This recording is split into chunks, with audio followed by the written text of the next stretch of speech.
अस्सलामुअलैकुम। मेरा नाम माजिद हुसैन है और मैं आपके लिए लेकर आया हूँ फतूर इश्क की एपिसोड 54। और एपिसोड शुरू करने से पहले जल्दी से इस वीडियो को लाइक कर दें और हमारे चैनल को सब्सक्राइब नहीं किया तो सब्सक्राइब कर दें ताकि आपको आने वाली तमाम एपिसोड जल्दी से जल्दी मिल जाए। चलते हैं स्टोरी की तरफ। यूनिवर्सिटी का खाली ऑडिटोरियम बिल्कुल खामोश था। दिलारा नेहाल को लेकर वहां पहुंची ताकि वो दोनों आने वाले फंक्शन के लिए अपने स्केट और डांस के अच्छे से प्रैक्टिस कर सकें। दिलारा के हाथ में स्क्रिप्ट की कॉपी थी और इस पर परफॉर्मेंस को लेकर वो बहुत ज़्यादा सीरियस थी। देखो निहाल, बिल्कुल हिचकिचाना नहीं है, दिलारा ने इसे हौसला देते कहा। जब तुम स्टेज पर आओगे तो तुम्हारी आवाज़ में एक दबदबा होना चाहिए। चलो मेरे सामने अपना पहला डायलॉग बोलो। निहाल ने गहरा सांस लिया, स्क्रिप्ट पर नज़र डाली और अपना मुंह खोला। मैं मैं तुमसे ये कहना चाहता। वो अभी अपना पहला जुमला भी पूरा नहीं कर पाया था कि ऑडिटोरियम के बाहरी दरवाजे पर एकदम से जोरदार आवाज के साथ खुले। दिलारा और निहाल ने चौंक कर पीछे देखा। हमजा, रोजी और इनकी पूरी गैंग हंसते हुए अंदर दाखिल हो रहे थे। इन सब के हाथों में जूस के केन्स थे और चेहरों पर मजाक उड़ाने वाली मुस्कुराहट। ओहो, तो यहाँ दुनिया के सबसे बड़े सुपरस्टार्स की रिहर्सल चल रही है। हमजा ने ताली बजाते ऊंची आवाज में कहा और इसके गैंग जोर से हंस पड़ी। रोजी ने अपने बाल पीछे झटके और दिलारा को ताना मारते बोली, दिलारा सीरियसली, तुम इस लूजर के साथ स्केट कर रही हो? ये तो स्टेज पर खड़े होने के लायक भी नहीं है। तुम दोनों का जीतना तो छोड़ो, इज्जत बचाना भी मुश्किल लग रहा है। निहाल का चेहरा शर्म से लाल हो गया था। वो मजीद डर गया और इसके हाथ कांपने लगे। उसने दोबारा डायलॉग बोलने की कोशिश की। मैं मगर इस बार वो और भी ज्यादा हकलाने लगा। वाह, क्या डायलॉग डिलीवरी है। ये तो बोलते बोलते ही फंक्शन खत्म कर देगा। हमजा ने निहाल का मजाक उड़ाया, जिस पर इसके दोस्तों ने ऑडिटोरियम को अपने कहकों से गूंजा दिया। हमजा ने दिलारा की जानिब देखा, उसकी नजरों में जलन और तंज साफ दिख रहा था। वाह दिलारा, क्या बात है तुम्हारी टेस्ट की।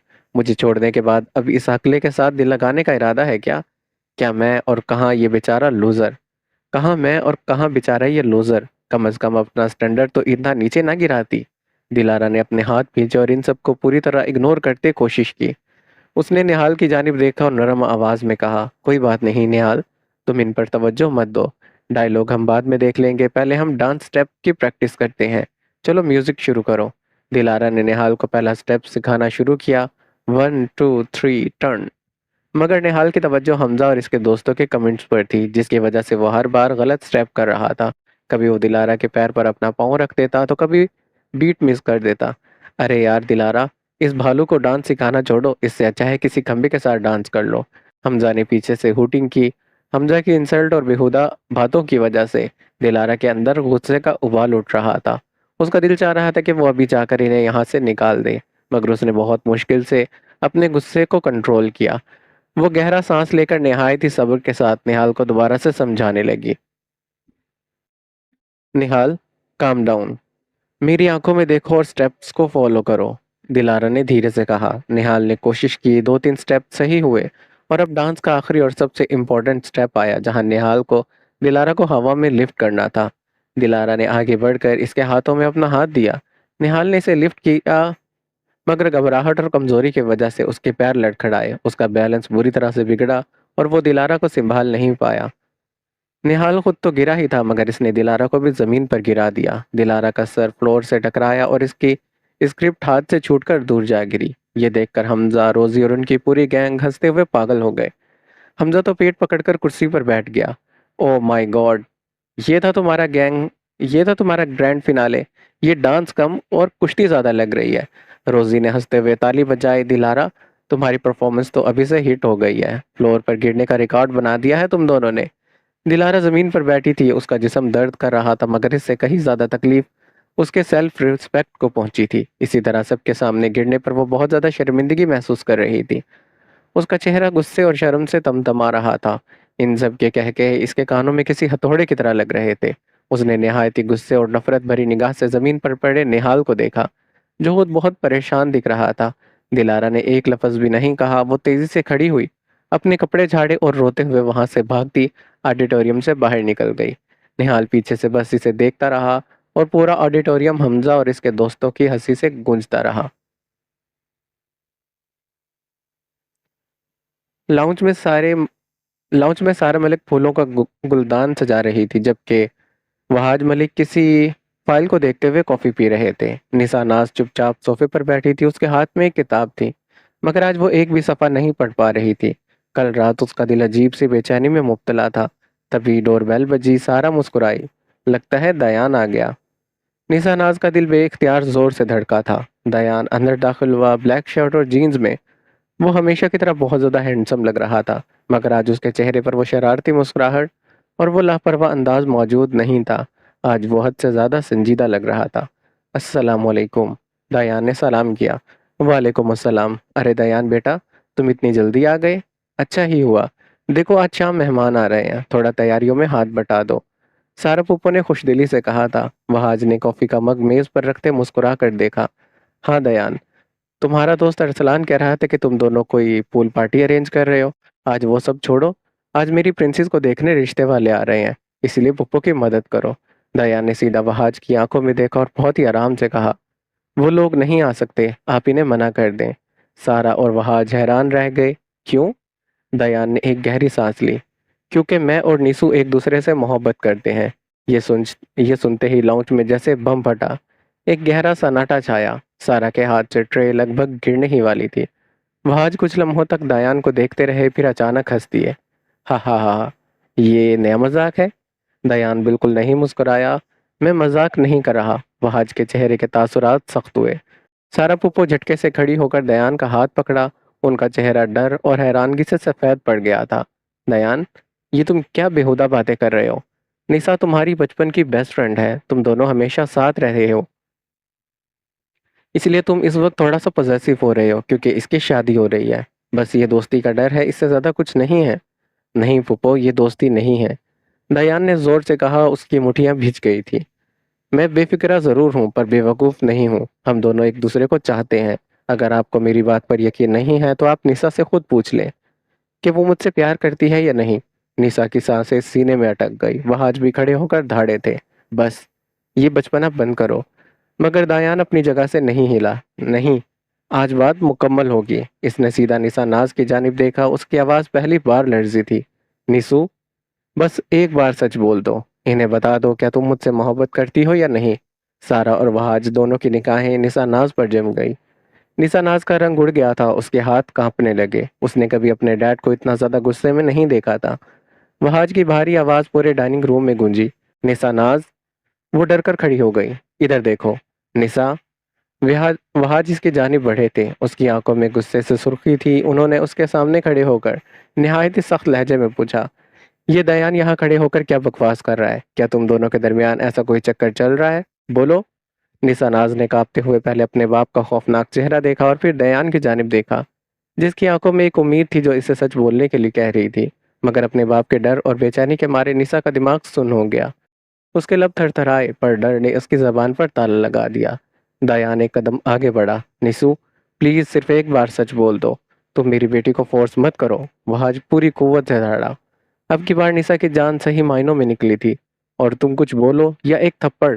अभी इनका जुमला पूरा नहीं हुआ था कि निशा ने जोर से अपनी आंखें मींची। कका कुछ नहीं डैड, बस इतना। सिर्फ दो लफ्ज और दयान के अंदर जैसे कुछ टूट गया। निशु, इसकी आवाज इस बार बुलंद हुई थी, तुम झूठ बोल रही हो। वह आज फौरन से खड़े हो गए। बस अपनी आवाज नीचे रखो। दयान भी पहली बार इनके सामने खड़ा हो गया। मैं झूठ नहीं बोल रहा फूफा जान।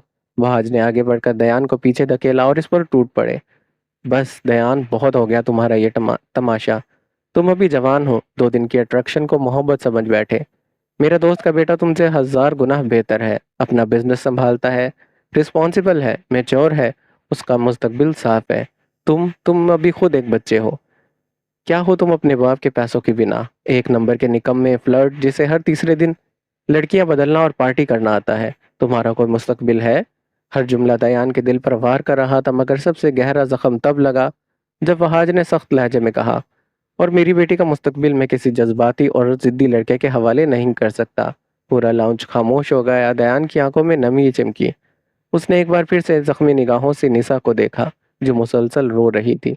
वहाज ने उंगली से दरवाजे की जानिब इशारा किया। उनका पूरा जिस्म गुस्से से कांप रहा था। अभी के अभी मेरे घर से निकल जाओ और ये बचपना और बेहूदगी यहीं ख़त्म कर दो। अगर दोबारा तुमने कभी मेरी बेटी के आस-पास आने की कोशिश की तो मैं अभी के अभी तुम्हारे बाप को फ़ोन करके तुम्हारी इस बदमाशी की शिकायत करूँगा, फिर वो तुम्हें सीधा कर देंगे। निकल जाओ यहाँ से। दयान वहाँ खड़ा रहा। वहाज की तो बातों ने इसे इतना दर्द नहीं दिया था जितना निशा के इस झूठ और खामोशी ने दिया। उसने नफ़रत भरी निगाहों से रोते हुए निशा नाज़ को देखा। उसकी आंखों में अब मोहब्बत की जगह एक खौफनाक सर्द सन्नाटा आ चुका था। Good bye. दयान ने बिल्कुल सपाट और भारी आवाज में कहा। तुम्हारी ये खुशी आज हमारा सब कुछ खत्म कर गई। अब दोबारा कभी आपकी बेटी को परेशान नहीं करूंगा। उसने निशा नाज की जानिब आखिरी बार देखा था और मुड़कर चल पड़ा। दरवाजा बंद हुआ और उसकी आवाज के साथ निशा नाज घुटनों के बल जमीन पर बैठ गई। उसकी दबी हुई सिसकियां पूरे लाउंज में गूंज रही थी, मगर अब दयान इन्हें सुनने के लिए वहां मौजूद नहीं था। या अल्लाह, जिस सुकून की मैंने कभी उम्मीद भी नहीं की थी वो मुझे दे दिया। इस रहमत को हमेशा मेरे नसीब में लिख दे। हेजन की आंखों से बेख्तियार आंसू बह निकले। कुछ ही फासले पर अर्जल भी सजदे में था। यार अब मैं कभी कुछ नहीं मांगना जानता था। मैं बस लड़ता था, जीतता रहा। मैं गुनाहगार हूँ। मैं मानता हूँ मैंने गुस्से और नफरत में वो सब कुछ किया जो कभी नहीं करना चाहिए था। महानूर का दिल दुखाया, उसकी आंखों में आंसू लाया, उसे वो दर्द दिया जिसकी वो कभी हकदार नहीं थी। मौला, अगर मेरी वजह से उसके दिल पर एक भी जख्म लगा है तो इसका कफारा मेरी जिंदगी से ले लेना, मगर इसके नसीब में सिर्फ सुकून लिखना। उसके लिए एक ऐसा हमसफर लिखना जो इसकी हर मुस्कुराहट को अपनी जीत समझे, जो इसके आंसुओं को अपनी हार समझे, जो इसे कभी तन्हा महसूस ना होने दे, जो इसकी हर जिद पर मुस्कुरा दे, जो इसे दुनिया की हर खुशी दे और इसे बिल्कुल इस तरह अपने दिल की मलका बना कर रखे।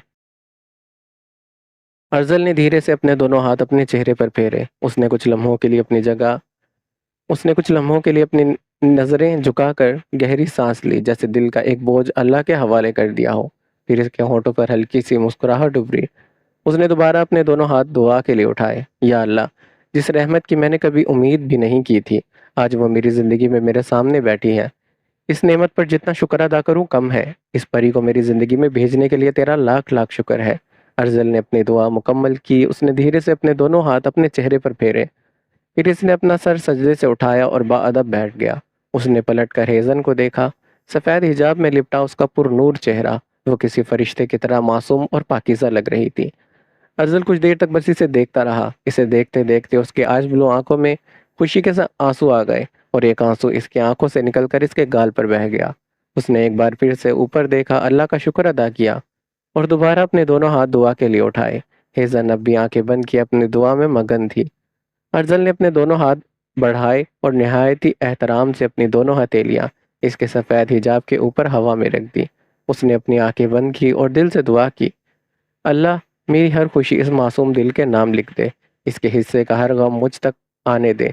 इसकी रूह को अपनी रहमत में रख और मुझे इसकी हिफाजत का जरिया बना। और कभी इम्तिहान आए तो जुदाई का इम्तिहान कभी मत लिखना। अर्जुन ने धीरे से अपने हाथ हटाए, मगर इसकी नज़रें अभी भी हेजन पर जमी थी। हेजन ने अपनी दुआ मुकम्मल की। उसने धीरे से अपना चेहरा फेर उसने धीरे से अपने हाथ चेहरे पर फेर लिए। फिर आहिस्ता आहिस्ता इसकी पलकें उठी और अर्जुल की जानिब देखा। वो एक पल के लिए बिल्कुल खामोश रह गई। फिर इसे देखते रही। इसके होठों पर मुस्कुराहट आई। मस्जिद मस्जिद के इमाम साहिब काफी देर से इन्हें देख रहे थे। उनके चेहरे पर एक प्यारी सी मुस्कुराहट आ गई। उन्होंने अपनी जिंदगी में बहुत से जोड़े देखे थे, मगर इस लड़के के दिल में अपने बीवी के लिए इतना प्यार और एहतराम इन्होंने पहली बार देखा था। जब दोनों अपनी नमाज और दुआ से पूरी तरह फारिग हुए तो इमाम साहिब धीरे धीरे चलते इनके पास आए। बेटी, इमाम साहिब ने बहुत ही प्यार से हेजन को पुकारा। हेजन और अर्जुल ने फौरन अदब से इनकी जानिब देखा और थोड़े सीधे होकर बैठ गए। इमाम साहिब मुस्कुराकर हेजन से बोले, तुम बहुत खुश नसीब हो बेटी जो तुम्हें ऐसा शौहर मिला। मैं काफ़ी देर से देख रहा हूँ ये जवान तुम्हारे लिए हर एक सांस में दुआ मांग रहा है। इसने जिस तरह से अपने हाथ तुम्हारे सर पर रख कर तुम्हें अपनी दुआएं दी हैं वो दिखाता है कि इसके दिल में तुम्हारी इज्जत और मोहब्बत किस हद तक है। हेजन की पलकों पर नमी उतर आई। इमाम साहिब, अल्लाह ने मुझे दुनिया की सबसे कीमती रहमत दी है। मैं इस रहमत की हिफाजत मांगता हूँ। आप बस हमारे लिए दुआ कीजिए कि हम कभी एक दूसरे से अलग ना हो। अल्लाह की रहमत हमारी इस मोहब्बत पर हमेशा रहे और कोई बदनज़र हमारे दरमियान ना आए। अर्जल की बातों ने इमाम साहिब का दिल छू लिया। इन्होंने अपने दोनों हाथ उठाए और इन्हें पूरे दिल से दुआएं देने लगे। जीते रहो बेटा, अल्लाह तुम दोनों की जोड़ी को सलामत रखे।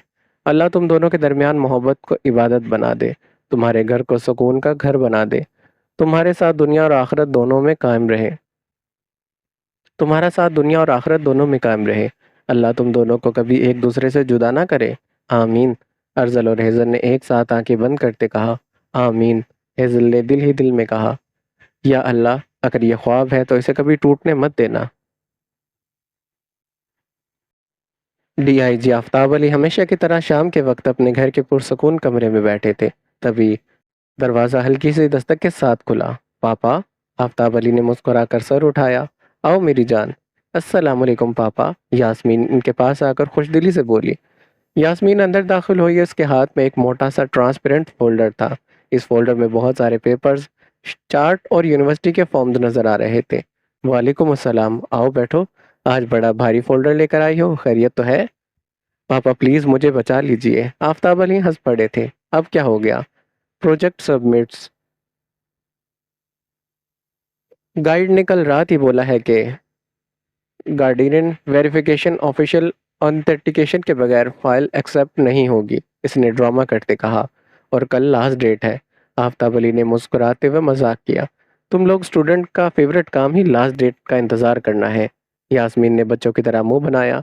पापा प्लीज लेक्चर बाद में, बस साइन कर दीजिए।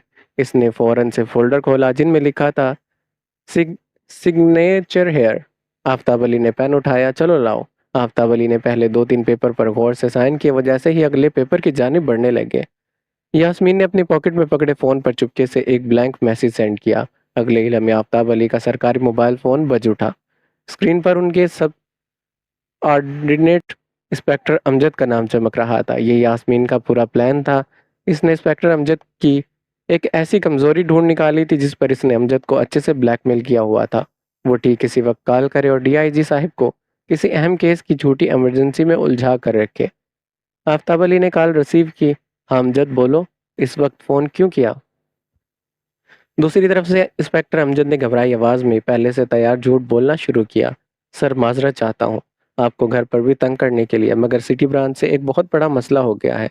वो जो परसों वीआईपी रूट की सिक्योरिटी प्लान थी, इसमें कुछ अहम खुफिया रिपोर्ट आई है। एसपी साहब भी लाइन पर आने वाले हैं, आपको फौरन ब्रीफिंग देनी है सर। वीआईपी रूट में मसला? तुम लोग पहले क्या कर रहे थे? आफ्ताब अली का चेहरा एकदम संजीदा हुआ। हाँ मुझे पूरी बात बताओ, किस चेक पॉइंट पर गलती हुई है? यास्मीन के लिए यही वो सुनहरा मौका था। जैसे ही आफ्ताब अली कॉल पर अमजद से लंबी गुफ्तगू में मसरूफ हुए और इनका पूरा ध्यान इसी झूठी इमरजेंसी में चला गया, यास्मीन ने बहुत ही तेज़ी और होशियारी से पेपर को फ्लिप करना शुरू कर दिया। पापा आप कॉल पर बात कीजिए, मैं यहाँ पेपर फ्लिप करती जाती हूँ। आप बस जल्दी जल्दी साइन करते रहें ताकि आपका वक्त ज़ाया ना हो और मेरा काम भी हो जाए। यास्मीन ने बहुत ही आम और मासूम लहजे में कहा। आफ्ताब अली फ़ोन पर कह रहे थे, अमजद तुम होश में तो हो ना? इस चौक को एक्स्ट्रा फोर्स लगानी थी। हाँ रिपोर्ट मुझे अभी डिटेल में दो। इनका पूरा दिमाग काल में उलझा था। इन्होंने बिना देखे यास्मीन के पलटते हुए पेपर्स पर तेजी से पेन चलाना शुरू कर दिया। साइन, फिर एक और साइन, फिर हर साइन के बाद यास्मीन फौरन से अगला सफ़ा पलट देती। उसकी उंगलियां बहुत तेजी से चल रही थी। बीच बीच में असली यूनिवर्सिटी फॉर्म्स भी रखे थे, जिस वजह से पूरा बंडल बिल्कुल नॉर्मल लग रहा था। फ़ोन पर बात और संजीदगी इख्तियार करते जा रही थी, यास्मीन ने धीरे से एक और पेपर सामने कर दिया। ये वही सफ़ा था जिसके लिए वो 2 दिन से प्लानिंग कर रही थी। उसने अपनी सांस रोक ली। आफ्ताब अली ने बिना देखे साइन कर दिया। यास्मीन के दिल की धड़कन एक पल के लिए रुक गई, मगर इसने अपने चेहरे पर कोई असरात नहीं आने दिए। अगला सफ़ा साइन, फिर अगला, फिर जी बिल्कुल, मैं सुबह वही चेक करूंगा। आफ्ताब ने फौरन फ़ोन पर कहा और आखिरी पेपर साइन करके मेज़ पर पेन रख दिया। यास्मीन ने गहरा सांस लिया अपनी कांपती आवाज़ में यास्मीन ने गहरा सांस लिया अपनी कांपती हुई उंगलियों से सारे पेपर्स को समेटा और फोल्डर को बंद कर दिया। इसी वक्त फ़ोन ख़त्म हो गया। आफ्ताब अली ने फ़ौरन टेबल पर फ़ोन रखा और मुस्कुरा कर पूछा, हो गया? Yes, thank you so much पापा। वो बच्चों की तरह इनके गले लग गई। आफ्ताब अली ने प्यार से इसके सर पर हाथ फेरा। बस इतनी सी बात? मैं समझा कोई बहुत बड़ा मसला है।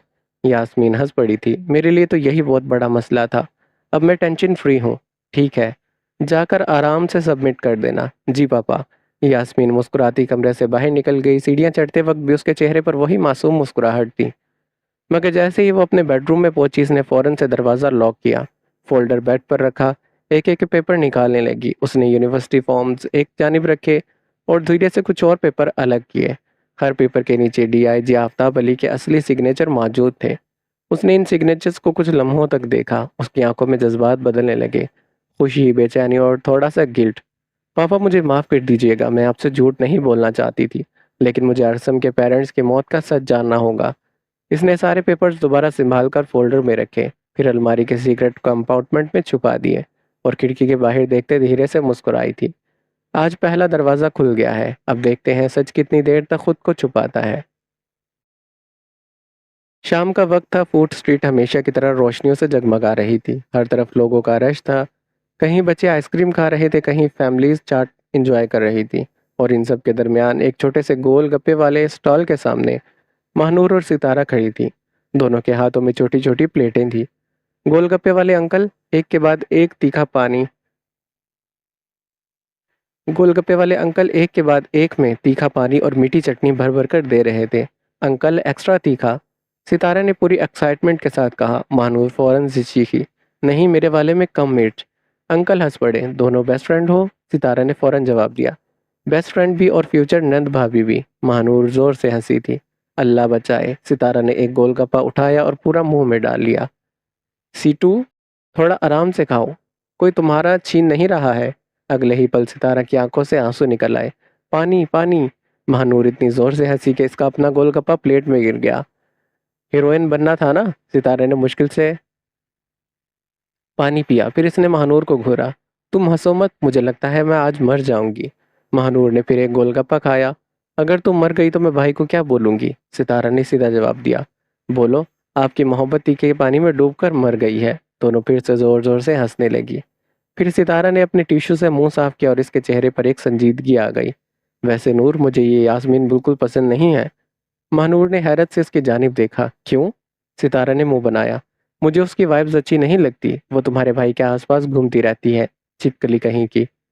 मुझे यकीन है इसका भी क्रश है वो। महानूर ने फौरन से नफी में सर हिलाया। कुछ भी, तुम ओवर थिंकिंग कर रही हो। सितारा ने दोनों हाथ कमर पर रखे थे। तुम सिर्फ मुझे तसल्ली दे रही हो, अंदर से तुम भी जानती हो। महानूर हंसने लगी। सितारा ड्रामा करते बोली, पता नहीं मेरी किस्मत में क्या लिखा है, हर दूसरे दिन एक नई सौतन आ जाती है। अल्लाह ने तुम्हारे भाई को इतना हैंडसम और डैशिंग क्यों बनाया है? शादी के बाद पता नहीं कितनी लड़कियां मुझे जेलसी में बद्दुआएं देंगी। मैं अकेली इतना कंपटीशन कैसे हैंडल करूंगी? महानूर ने इसके कंधों पर हाथ रखा। बेचारी सितारा, अभी शादी हुई भी नहीं और पॉसेसिव वाइफ बन गई। सितारा का चेहरा एकदम से सुर्ख हो गया। चुप। महानूर इसका चेहरा देखते और भी हंसने लगी। सितारा ने मुंह फुलाया। अच्छा बताओ, तुम अपनी भाभी किसे बनाना चाहती हो, मुझे या उस यास्मीन को? महानूर ने फौरन से जवाब दिया। दोनों में से किसी को भी नहीं। क्या? इतनी बुराई, इतनी बेवफाई दोस्त के साथ? सितारा ने हल्का सा इसके सर पर ठपकी मारी थी। पागल। महानूर जोर से हंसी। मैं सच बोल रही हूँ। मैंने तो बचपन से डिसाइड किया था मेरी भाभी सिर्फ अलीसा होगी। महानूर तसव्वुर में आइस ब्लू आंखों वाली महानूर तसव्वुर में इस आइस ब्लू आंखों वाली महानूर के तसव्वुर में आइस ब्लू आंखों वाली आ गई। सितारा की आंखें फट गई। ये एलिसा कौन है? तुम अपनी बेस्ट फ्रेंड को छोड़कर किसी एलिसा के पीछे पड़ गई हो? महानूर पेट पकड़ कर हंसने लगी। अरे, फ्रोजन वाली एलिसा, बचपन में सोचती थी वही मेरी भाभी बनेगी। महानूर ने चालाकी से बात को संभाला। सितारे ने ड्रामा करते अपने दिल को पकड़ा। वाह, मैं इतने सालों से लाइन में लगी हूँ और तुम डिज्नी वाली प्रिंसेस को सपोर्ट कर रही हो। महानूर ने हंसकर कहा। ठीक है, अब एलिसा रिटायर, अब सिर्फ सितारा ही मेरी भाभी बनेगी। सितारा की आंखों में चमक आ गई। सच? 100%। महानूर ने शरारत से उसकी जानिब देखा। वैसे तुम खुद ही प्रपोज क्यों नहीं कर देती? कहीं कोई और तुमसे पहले प्रपोज ना कर दे? सितारा ने फौरन से अपने दोनों कान पकड़ लिए। अस्तगफिरुल्लाह। महानूर और जोर से हंसने लगी। सितारा ने धीरे से मुस्कुराते कहा, लेकिन मैं जल्दी करूंगी, बहुत जल्दी। बस हिम्मत जमा कर लो। All the best. महानूर ने इसको हिम्मत दी और सितारा ने शर्माते हुए निगाहें झुकाई। फिर दोनों दोबारा से गोलगप्पे खाने और फजूल बातों में लग गईं। उनकी यह प्यारी गुफ्तगू और हंसी मजाक का सिलसिला काफी देर तक चलता रहा। वो दोनों इस बात से बिल्कुल बेखबर थी कि रोड पर खड़ी एक गाड़ी के काले शीशे के पीछे छुपे एक आदमी ने फोन निकाला हुआ था और इसने बहुत ही खामोशी से सितारा और महानूर की कुछ तस्वीर ली और इनकी वीडियो बनाई। उस आदमी ने वो वीडियो और पिक्चर फौरन से एक नंबर पर सेंड कर दी। दूसरी तरफ अपने ही घर में रज़ाइल किसी कैदी की तरह मौजूद था। पिछले 1 महीने से वो घर के बाहर कदम भी नहीं रख रखा था। रईस सच में इसके सब्र को आजमा रहा था। वो इससे तंग आ चुका था। तभी इसके फ़ोन पर अपने एक फ्रेंड की मैसेज की टून बजी। इसने बोरिंग अंदाज में फ़ोन उठाया, मगर जैसे ही सामने आने वाली तस्वीर और वीडियोस को देखा, उसका चेहरे का रंग एकदम बदल गया। वीडियो में सितारा बिल्कुल आज़ाद, खुश और दुनिया से बेखबर बाहर मार्केट में गोलगप्पे खा रही थी और हंस रही थी। रज़ाइल का गुस्सा एकदम से आग की तरह भड़क उठा। उसने दांत पीसते फ़ोन को ज़ोर से मुट्ठी में दबाया। उसकी आंखें गुस्से से सुर्ख हो गई। देखो, खुद आज़ाद परिंदों की तरह घूम रही हो और मुझे कैद कर दिया। उसके होठों पर खौफनाक मुस्कुराहट आई। तुम्हें लगता है ये कैद हमेशा रहेगी? नहीं सितारा खान, बहुत जल्द मैं तुम्हारे पर काट दूंगा। तुम्हारी हंसी, तुम्हारी आज़ादी, तुम्हारा सुकून, सब कुछ छीन लूंगा। वो गुस्से और जिद में एक मासूम लड़की की जिंदगी बर्बाद करने के लिए ठान चुका था। आसमान पर अभी सुबह की सुनहरी धूप फैल रही थी जब आरेश के फोन पर बेल लगातार बजने लगी। आज उसकी सालगिरह थी।